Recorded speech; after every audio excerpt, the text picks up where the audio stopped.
Great, thank you very much. Thanks for the introduction.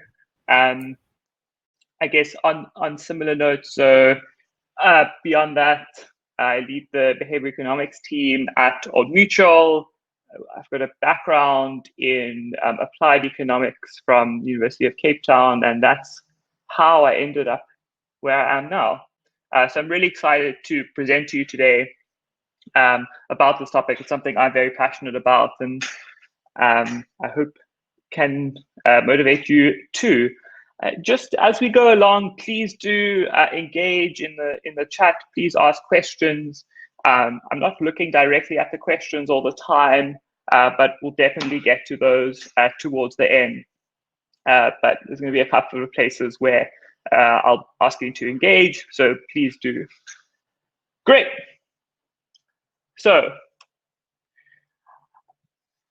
quite timely that this talk is happening, because I'm going to start the session by talking about two events that were surprisingly surprising to many of us. Of course, I'm talking about in 2016, when Trump won the presidency in America, and also in Brexit.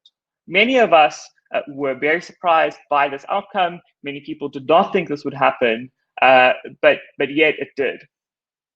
The problem here, of course, is that often when we look at something, we're looking at something with a particular view.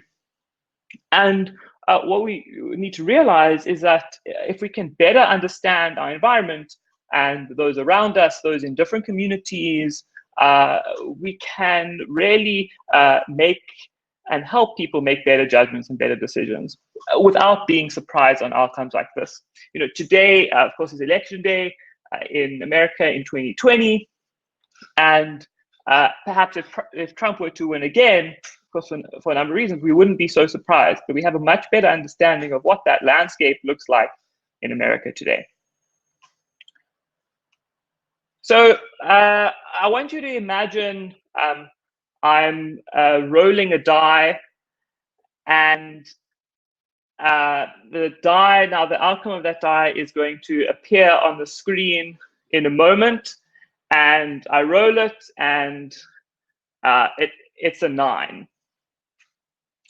So the question is, what's happened here? So, and many of you would have thought, okay, it was 1, 2, 3, 4, 5, or 6. Well, of course, that's not the case. What's actually happened here is that it's a 9-sided die.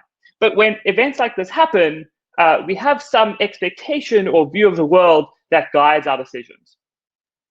And so, in fact, if you really look at it, there are many more types of die. You have a 10-sided die, you can have a 20-sided die. And when we start to think about the world a bit differently, we can start to realize that if the question is, what is the outcome of the die?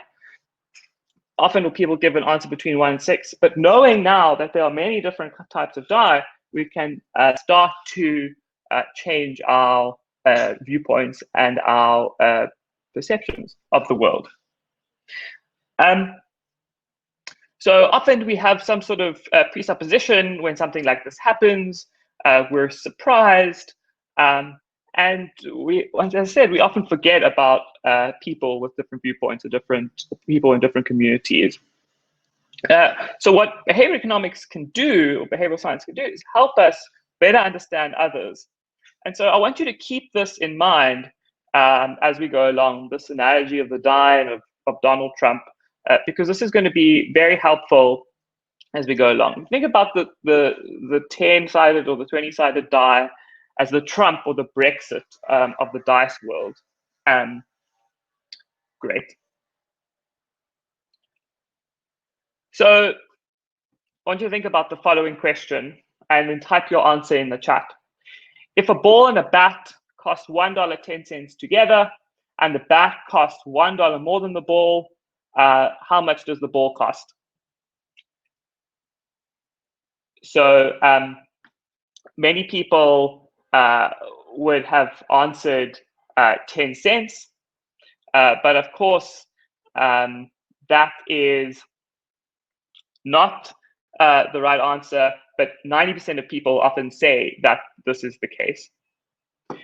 In fact, the right answer is 5 cents. How do we think about this? Well, if the ball is 10 cents, then it's $1, 10 cents for the bat.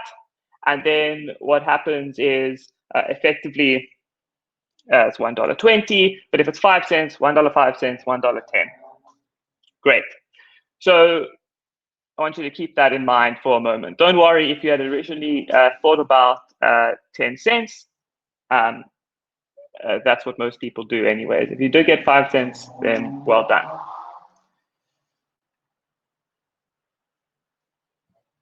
Great.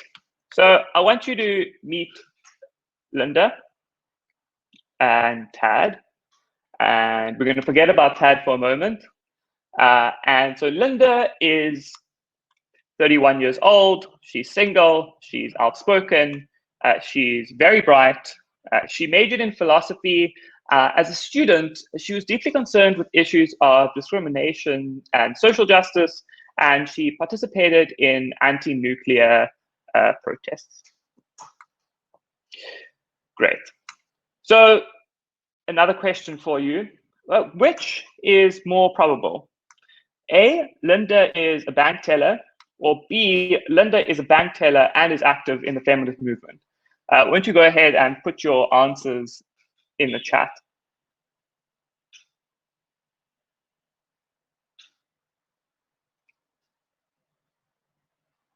Great, so Theo says B. Got more B's, Taryn says B. Great, okay. This is exactly the answer. Jacob says C, not an option. Great, so what's happening here? So it turns out that the right answer is actually A, Linda is a bank teller. This is something called the conjunction fallacy. So if we think about this, if we think about all the bank tellers there are, even all the bank tellers with who are maybe female, these bank tellers will outnumber always those bank tellers who are also active in the feminist movement. Those of you who are of course familiar with Venn diagrams will hopefully like to see this. I know some people don't like to see Venn diagrams very often, but if you think about all the bank tellers who are active in the feminist movement, they're only a part of all the bank tellers. So it cannot be that B is the case, because there are fewer people. And of course, B includes everyone in group A. So this is also something known as the representativeness heuristic. And it's used when we judge the probability that an object or some event A belongs to class B by looking at the degree to which A resembles B. And what happens is that when we do this, we neglect information about the general probability of B. And that's linked to something called the base rate fallacy. What is the base rate? What is the base probability of just bank tellers in general? Great. So often we may think about, so we're going to use this thinking to think about behavior economics and how it can help us in designing. So I had set up the session with a couple of questions, of course, and these questions show some sort of adverse response. Because what we typically do is we have some expectation, we think the world is completely rational, and often that's just not the case. I want you to keep this in mind, but I also want you to keep something else in mind, especially in the design world, in the UX world. Often we think about what people want, but what they want might not necessarily be good for them. So for example, in design, we may say that customers like some outcome X, but if it makes them worse off, should we do this? So for example, taking out debt versus saving. They might like, in some cases, the debt option. Maybe it allows them to buy certain products, certain things, but that might not be the right option for them. So there's a really interesting thing around, even though this might be the more favored outcome, it might not necessarily be the right outcome. This is a really interesting dilemma. So with that in mind, what is behavior economics? So if you haven't been exposed to it before, behavior economics is a multidisciplinary field that takes insights from psychology and economics, and it builds a framework for understanding and, importantly, predicting when, why, and how people make decisions. And so behavior economics essentially uses variants of traditional economics and uses psychology to explain and predict this behavior. And you can then advise on policy, on outcomes, on maybe actual financial products. We can think about this as I might have a movie ticket and I'm trying to get to the movie theater in 2019. And standard economics might get me to the shopping center, but I need behavioral economics to get me inside the movie theater. Another way of thinking about this is that standard economics is like Dr. Spock. He is a computational genius who never makes mistakes. And behavior economics is more like Homer Simpson. Homer eats donuts, makes mistakes, and the truth is that this model is more accurate when it comes to human decision making. Both are somewhat hyperbolic, and we're somewhere in between, but we need to think about both. So traditionally, institutions assume some sort of hyper-rational model for human behavior. So for example, that we have unlimited attention, we care only for the facts, we plan for the future, we maybe go to gym on schedule, we plan our financial portfolio to the same. But behavior economics says, no, that's not the case. So we know, for example, that giving people all the information they need is not really going to shift the dial in terms of changing their behavior. So there are a couple of key principles here. So the first is that people think automatically. People think in the same way most of the time as applying brakes in a car. When I apply brakes in a car, I don't think about the mass, the speed, the velocity of the car, and the pressure at which I need to push my foot in order to brake. I just brake. It's a simple shortcut that my body is used to. It's muscle memory. It's a heuristic that helps me stop if something were to jump in front of my car. Great. We make about 95% of our decisions with this way of thinking. Number two, people think socially. What those around us are doing will affect us. So if we see people in the line, we'll be curious why they're doing that. We use that as a guide for our decision. And finally, people think with mental models. Things like stereotypes, identities, worldviews will affect our decision making. So if you think about this as a nice experiment, or there was a nice experiment where prisoners in Switzerland were reminded of their criminal identity, some weren't reminded of their criminal identity. Those that were more likely to cheat in a particular task. So if you have been exposed to behavior economics, important disambiguation here, some of you may have been exposed to the broader category of behavioral science. There's a lot of overlap, but they cover a couple of different questions. Behavioral science is maybe a broader ecosystem of behavioral change. It's a model for assessing behavior that's not necessarily limited to one field or one way of thinking. It builds behavioral models from some foundation without necessarily a predefined framework. And you can test that in multiple ways. So some of the many domains where you'll see behavioral science, UX, UI, corporate culture, artificial intelligence, things like social distancing, that might encompass a number of different domains, things like psychiatry and neuroscience, and then behavioral law. So often law assumes some rational actor. What would the rational person do? And so there's a growing field of behavioral law. Behavior economics starts with some sort of economics as a foundation, often concerned with allocation of resources. That could be time, that could be money. How do we best allocate those things that we do every day? And And so advances in behavior economics show that we weren't necessarily fully capturing the information. And what happened is that that led to some kind of market failure, and it does lead to market failure. So what behavior economics and experimental economics has tried to do more recently is try and build people's actual preferences into models, into design, so that we can better predict behavior.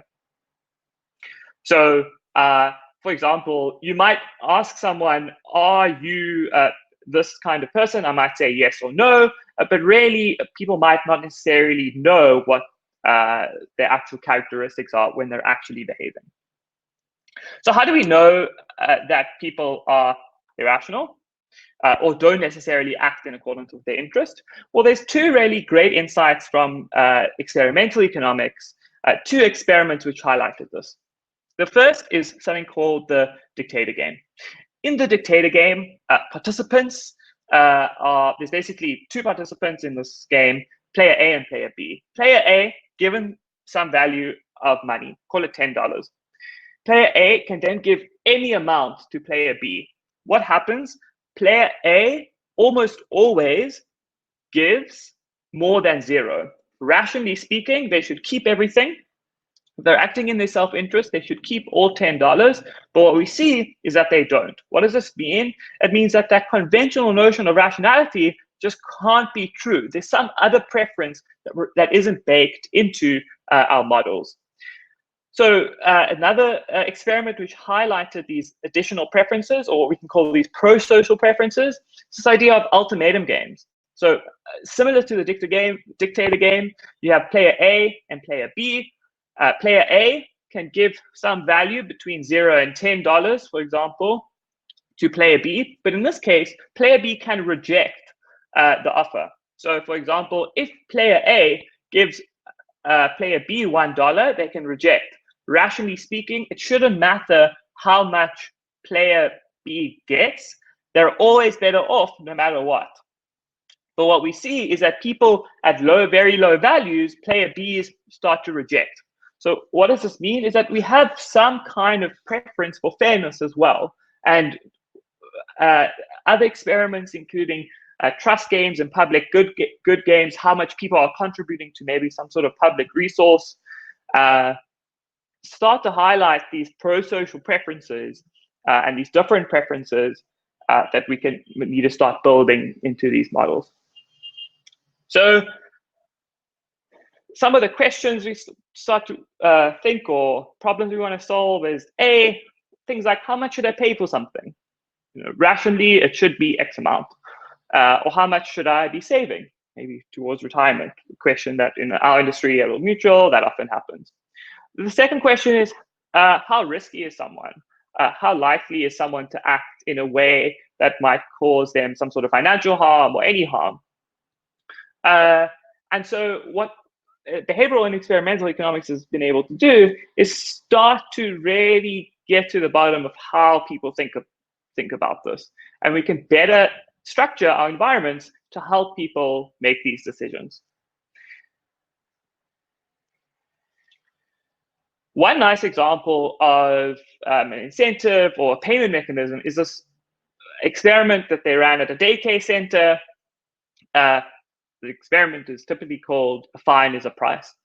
The problem was that parents were coming late to fetch their kids. So they thought, okay, well, what we'll do is we'll fine the parents for coming late. What happened? Parents saw this as a pure economic transaction. For every minute or hour that I'm late, I just pay the fine and I can be late. So they thought, really great, we'll just impose a fine. And what happened was that parents ended up being even later than if they hadn't imposed the fine.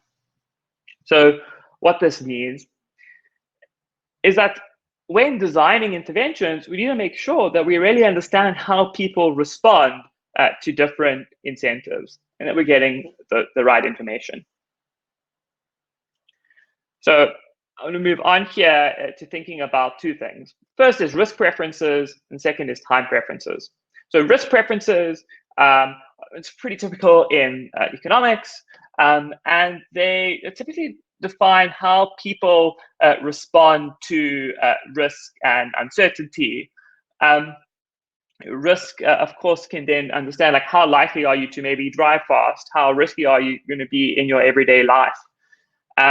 We can think about the concept of a moral hazard to think about risk preferences. Time preferences as well can help us think about how present biased are we? How much do we want to get that instant gratification now? And so methods in experimental economics have helped us elicit this information much better. So let's start with risk preferences. This could be helpful with how people deal with money, but will also apply to other areas as well. So in these experiments, what happens, people are given a set of questions. So there's two different versions of this. The one is the random lottery pair, the other is the multiple price list. In the first one, people are given two effectively diagrams, and they have one on the left, one on the right. And they say, okay, would you rather have 100 Rand with a 60% chance and 200 Rand with a 40% chance? Or would you want 100 Rand with a 50% chance, 30 Rand with a 30% chance, and 0 Rand with a 0% chance? And you basically ask people like 30 of these different questions. They can choose between the left option or the right one, or they can be indifferent between the two. And what you can do is you can actually start to understand people's risk preferences. Another way of doing this is similar, but potentially more UX friendly, which is to actually build those questions into one option here, and which is the multiple price list, and then they just choose at what point they would switch. Great. The second is this rate of time preference. So time preferences, so how much, let's say it's like you're choosing between 100 Rand today and 110 Rand tomorrow. So my time preference for that 100 Rand today shows that sort of impatience maybe. So it's shown to lead to self-control problems, might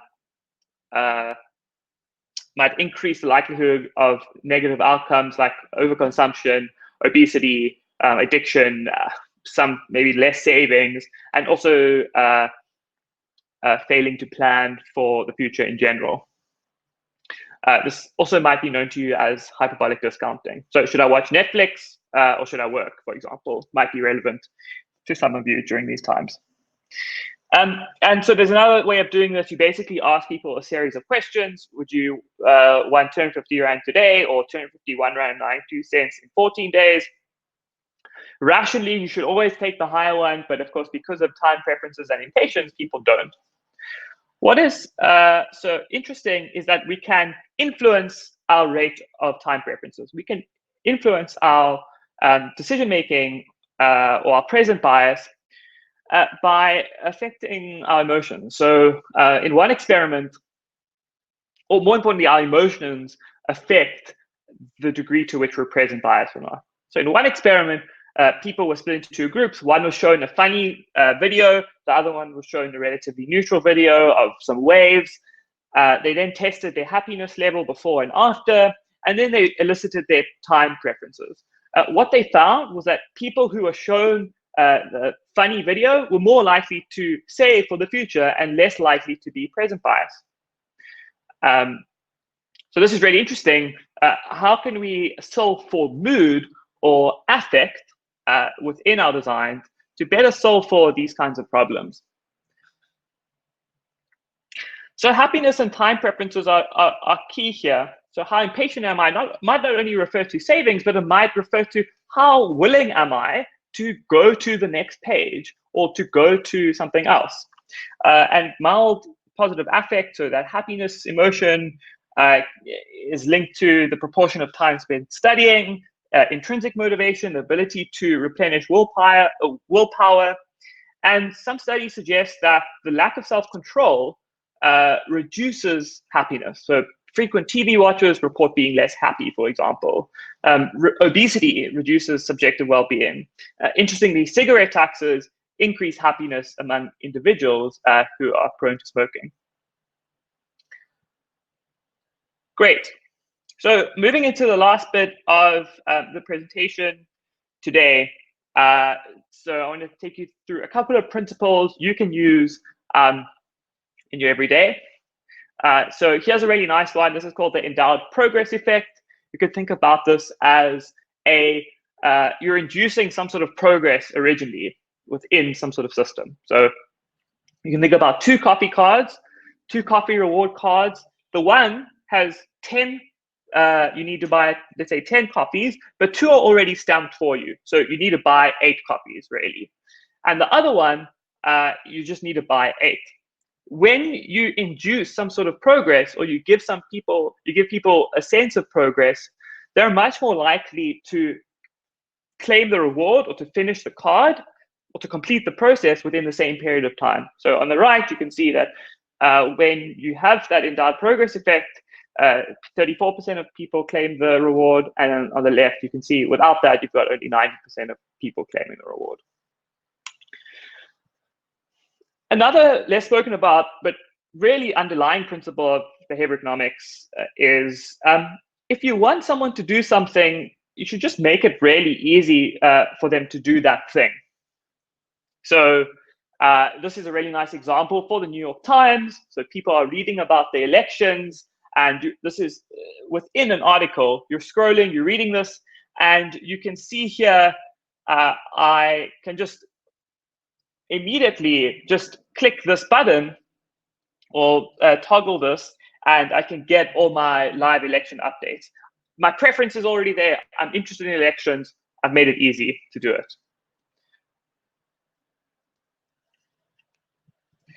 Another nice example from Amazon.com. So this is a principle called anchoring. The first value that I see might affect the subsequent perception of a product. So you can see that's very clear here. 49.99 is crossed out, and 35.88 is there. And then being able to buy something with like one click. This is something that's quite popular now. It reduces what we call the pain of paying. If I think about cash, it's often quite painful. Nice example from Uber, having every 6th ride is free, bringing some loyalty, encouraging people to come back. Also very important. So those are just some really simple examples. And there are many, many more. But unfortunately, this is a short session.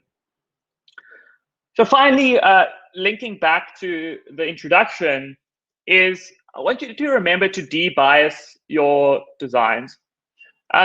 What I've brought up here is an article by 2 phenomenal researchers who wrote recently about using behavioral science to fight coronavirus in the global south, and how that's fundamentally different to the global north. And the things that work in our environment in the global south might not necessarily be the same things. And so thinking about that dice again and the Trump presidency, we need to make sure that, are we asking questions about people outside of our communities?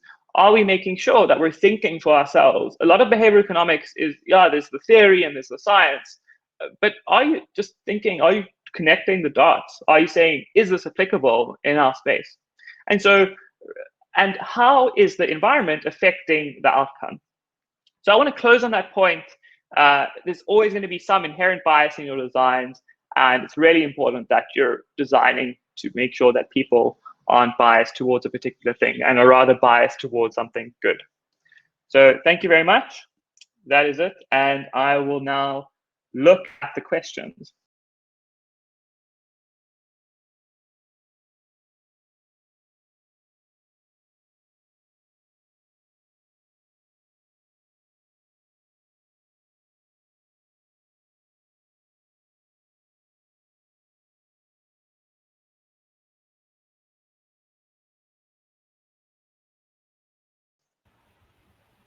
Thank you so much for that awesome talk, Natan. I mean, some people saying exactly the same thing. I'm thinking that some awesome case studies, definitely thought-provoking.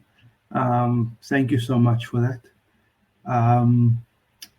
Just checking if anybody has any questions that they'd like to field. I know people tend to ask a question or two just after the talk. So maybe let's give it a minute or two. But definitely an absolutely insightful talk here. Thank you so much for that. Of course. Let's check. Maybe Yusira wants to ask a question. I'm also happy with no questions. That's also fine. Or Michelle, I see Michelle Engelbrecht is here. Maybe she wants to ask a question. Oh, we've got some questions. Okay, cool. We've got two questions. The first question is from Lindsay. What is the biggest change your company has made on these types of insights?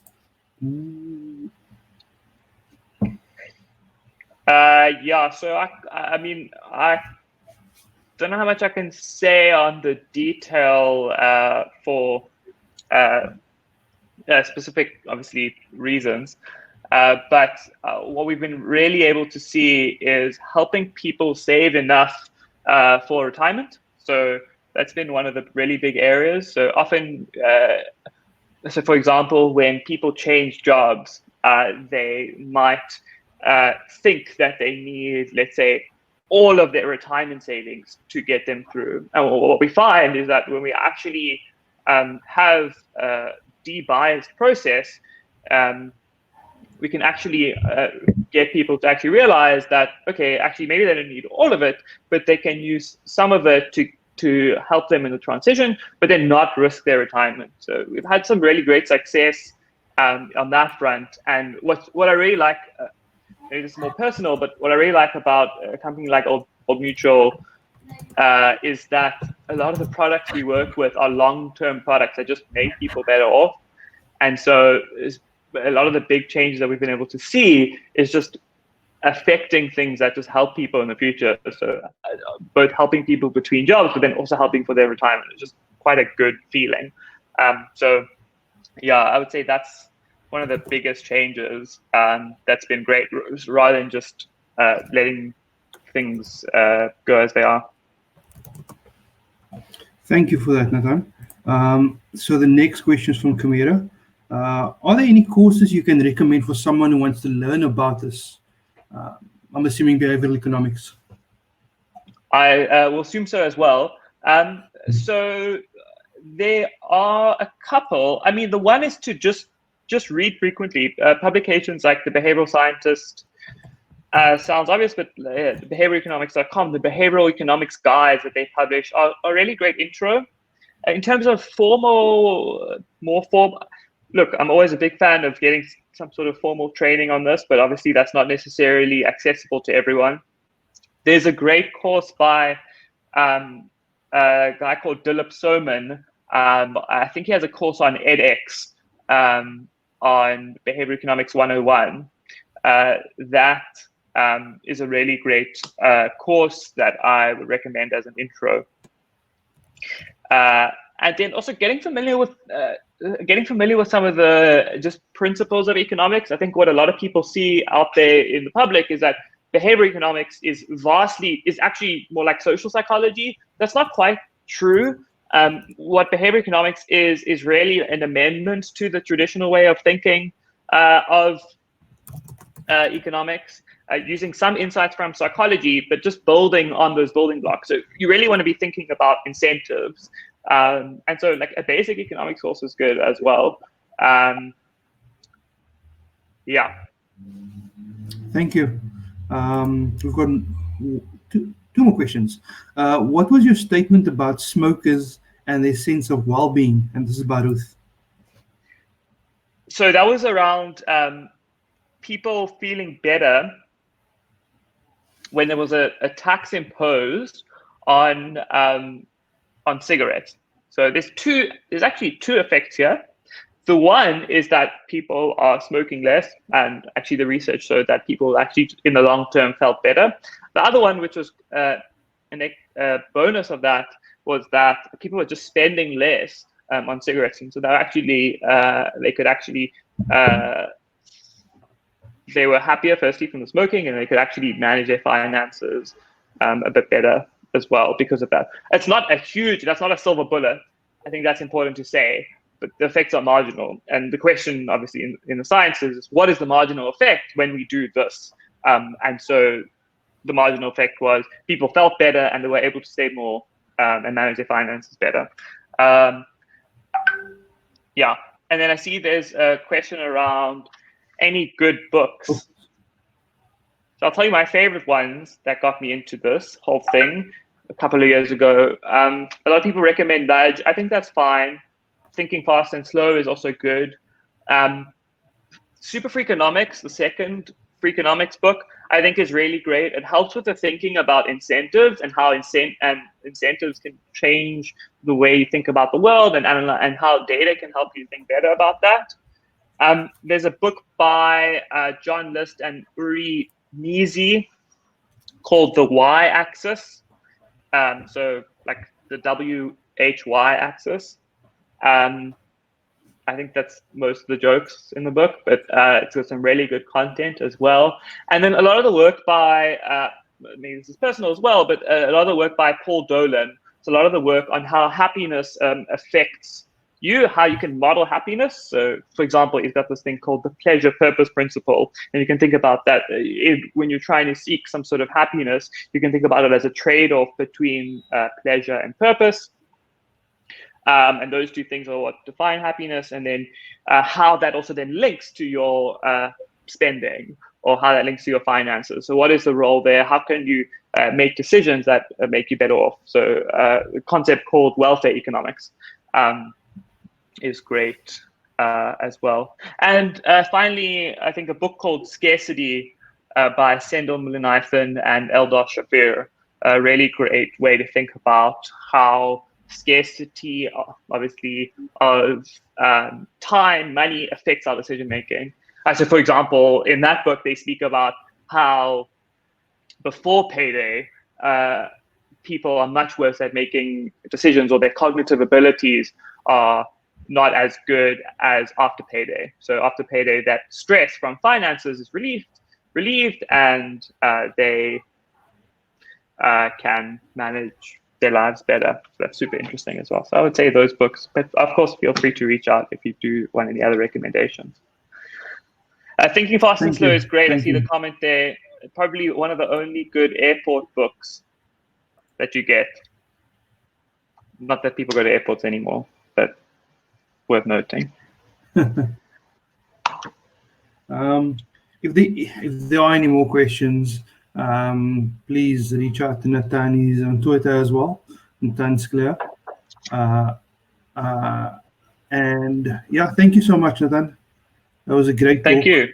Awesome talk.